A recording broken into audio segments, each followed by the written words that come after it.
حضرت صہیب رومی رضی اللہ تعالیٰ عنہ فرماتے ہیں، پیارے آقا صلی اللہ علیہ وسلم نے صحابہ کی مجلس میں ایک اللہ کے ولی کا ذکر کیا۔ اب آپ سوچیں، جس ولی کا ذکر تمام نبیوں کا سردار کرے اور صحابہ کی مجلس میں کرے، اس ولی کی عظمت اور شان کا عالم کیا ہوگا۔ پیارے آقا نے فرمایا، اے میرے صحابہ، چھوٹی عمر کا ایک لڑکا جس کو اللہ رب ذوالجلال سے محبت ہو گئی، وہ ہر وقت اللہ رب ذوالجلال کی یاد میں، ذکر میں مستغرق رہتا، تو مالک کائنات نے اس لڑکے کو اپنا قرب عطا فرمایا، اس کو اپنا ولی بنا لیا، اور اللہ رب ذوالجلال نے اس کے ہاتھوں میں یہ کرامت رکھی کہ وہ ہاتھ اگر مریض کے جسم پر پھیر دے تو مریض تندرست ہو جائے، اگر مادر زاد اندھوں کی آنکھوں پر ہاتھ پھیر دے تو وہ بینا ہو جائے۔ پیارے آقا فرماتے ہیں، پھر اللہ رب ذوالجلال نے اس کو مشہور کرنا چاہا مخلوق میں، تو کیسے مشہور کیا کہ وہ لڑکا ایک قافلے میں جا رہا تھا، تو قافلے والے چلتے چلتے رک گئے۔ لڑکے نے سبب پوچھا تو قافلے والے کہنے لگے، آگے شیر کھڑا ہوا ہے، اگر ہم چلیں گے تو شیر کہیں ہمیں نقصان نہ پہنچائے۔ اس لڑکے نے جب یہ سنا تو اس نے ایک چھوٹی سی کنکر اٹھائی اور آگے بڑھا اور شیر کو دے ماری۔ جیسے ہی وہ کنکر شیر کو لگی، شیر فوراً ہلاک ہو گیا۔ لوگ بڑے حیران ہوئے کہ چھوٹی سی کنکر سے شیر مر گیا۔ البتہ لوگ اب اس لڑکے کی تعظیم کرنے لگ گئے۔ آہستہ آہستہ لوگ اس کے پاس اپنے مریض لانے لگے۔ پیارے آقا فرماتے ہیں، وہ کسی بھی مریض کے جسم پر ہاتھ پھیرتا وہ تندرست ہو جاتا۔ اب لوگ آہستہ آہستہ مادرزاد اندھے بھی لانے لگے، تو وہ ان کی آنکھوں پر بھی ہاتھ پھیرتا تو وہ بینا ہو جاتا۔ اب لوگوں کے اندر وہ لڑکا مشہور ہو گیا، اور یہ شہرت پہنچتے پہنچتے اس ملک کے بادشاہ کے دربار میں پہنچی۔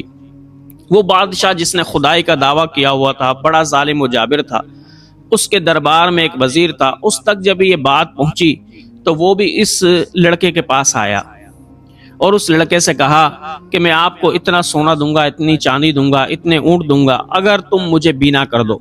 لڑکے نے کہا کہ میں کسی لالچ میں لوگوں کو تندرست نہیں کرتا، میں تو فقط اللہ رب ذوالجلال کی رضا کے لیے لوگوں کا علاج کرتا ہوں، مجھے تمہارے نذرانوں کی ضرورت نہیں ہے۔ پھر اس لڑکے نے وزیر کی آنکھوں پر ہاتھ پھیرا اور دعا کی تو مالک کائنات نے اس کی بینائی لوٹا دی۔ وہ وزیر بڑا خوش ہوا۔ اب جب وہ دربار میں پہنچا اور بادشاہ کو سارے حالات بتلائے اور کہا کہ دیکھو اب میں دیکھنے بھی لگ گیا ہوں، اس نے بہت تعریفیں کی لڑکے کی، تو بادشاہ کے دل کے اندر یہ خدشہ پیدا ہوا کہ ایسا نہ ہو کہ یہ لڑکا میری عوام کے اندر مشہور ہو جائے اور عوام اس کی معتقد ہو جائے، اور ایک وقت ایسا نہ آئے کہ یہ لڑکا میرے خلاف بغاوت کر دے۔ کیوں نہ میں اس لڑکے کو ہی مار دوں تاکہ میری بادشاہت بھی قائم رہے اور میری خدائی بھی قائم رہے۔ اب اس بادشاہ نے چند سپاہی اس لڑکے کو گرفتار کرنے کے لیے بھیجے کہ میرے دربار میں اس لڑکے کو لے کر آؤ۔ اب سپاہی گئے، اس لڑکے کو گرفتار کر کے بادشاہ کے دربار میں حاضر کر دیا۔ بادشاہ نے اس لڑکے سے پوچھا کہ بتاؤ، میرے علاوہ بھی تیرا کوئی خدا ہے؟ لڑکے نے مسکرا کر جواب دیا کہ ہاں، میرا خدا تو وہ ہے کہ جس نے زمین و آسمان بنائے ہیں، اور اے بادشاہ تم خدا نہیں ہو، بلکہ تجھے بھی میرے خدا نہیں، میرے رب نہیں، میرے اللہ نے ہی پیدا کیا ہے۔ بادشاہ نے جب یہ سنا تو اس کو بڑا غصہ آیا کہ میرے سامنے ایسی جرأت سے یہ جواب دے رہا ہے۔ اس نے چند سپاہیوں کو مقرر کیا اور کہا کہ جاؤ اس گستاخ کو لے جاؤ، پہاڑ کی چوٹی پر جب چڑھ جاؤ تو اس کو وہاں سے نیچے گرا دینا۔ اب وہ سپاہی اس لڑکے کو لے کر گئے، پہاڑ کی چوٹی پر جب چڑھ گئے تو وہ گرانے لگے، تو اس لڑکے نے اللہ سے اپنا رابطہ بحال کیا اور دعا کرنے لگا، مالک کائنات اگر میری ہلاکت میں تو راضی ہے تو میں ہلاک ہونے کے لیے راضی ہوں، لیکن اے اللہ اگر تو راضی نہیں ہے تو مجھے ان ظالموں سے بچا۔ مالک کائنات نے پھر کچھ اس طریقے سے زلزلہ پیدا کیا پہاڑ میں کہ وہ تمام کے تمام سپاہی گر کر ہلاک ہو گئے، لیکن یہ اللہ کا ولی محفوظ رہا۔ پیارے آقا فرماتے ہیں، وہ صحیح سلامت پہاڑ سے اترا، شہر میں داخل ہوا تو بادشاہ کو اطلاع ہو گئی۔ بادشاہ بڑا حیران ہوا۔ بادشاہ نے اس کو دوبارہ گرفتار کرایا اور چند سپاہیوں کے حوالے کیا اور کہا کہ اس کو کشتی میں بٹھا کر لے جاؤ، بیچ سمندر میں جب پہنچو تو وہاں پر اس کو گرا دینا۔ اب وہ سپاہی کشتی میں بٹھا کر اس اللہ کے ولی کو لے کر گئے۔ جب بیچ سمندر میں پہنچے اس لڑکے کو گرانے لگے تو اس لڑکے نے دوبارہ مالک کائنات سے اپنا رابطہ بحال کیا، کہنے لگا یا اللہ یہ ظالم مجھے مارنا چاہتے ہیں، اگر تیری رضا اسی میں ہے کہ میں مر جاؤں تو اے مالک میں راضی ہوں مرنے پر، لیکن اگر تیری رضا نہیں تو مالک کائنات مجھے ان ظالموں سے، فاسقوں سے، فاجروں سے محفوظ فرما۔ پیارے آقا فرماتے ہیں جیسے اس نے دعا کی، کشتی نے کچھ اس طریقے سے ہچکولے کھائے کہ وہ اللہ کا ولی تو محفوظ رہا لیکن تمام کے تمام سپاہی غرق ہو گئے۔ اب وہ لڑکا تندرست، صحیح، سالم ساحل پر اترا، شہر میں داخل ہوا۔ اب بادشاہ اس انتظار میں تھا کہ اب سپاہی آئیں گے مجھے اطلاع دیں گے، لیکن جب بادشاہ کو یہ پتہ لگا کہ وہ لڑکا تو صحیح و سالم شہر میں لوٹ آیا ہے تو بادشاہ کو بڑا غصہ آیا۔ بادشاہ نے اس لڑکے کو بلایا، احوال پوچھے۔ لڑکے نے بتایا کہ مجھے تو میرے رب نے بچا لیا اور ان کو ہلاک کر دیا جن لوگوں کو تو نے میری ہلاکت پر مقرر کیا تھا، میرے مالک نے ان کو ڈبو دیا۔ بادشاہ بڑا حیران و پریشان ہوا یہ جواب سن کر، لیکن لڑکا کہنے لگا اے بادشاہ اگر تم مجھے جتنی بار بھی مارنا چاہو گے، جب تک میرا مالک نہ چاہے گا اس وقت تک تم مجھے نہیں مار سکتے، لیکن میں اپنے مرنے کا طریقہ تجھے بتاتا ہوں۔ اگر تو چاہتا ہے مجھے مارنا ہی، مجھ سے جان چھڑانا ہی، تو پھر میں طریقہ بتاتا ہوں، اس طریقے کے مطابق تم مجھے مارو گے تو میں مر جاؤں گا۔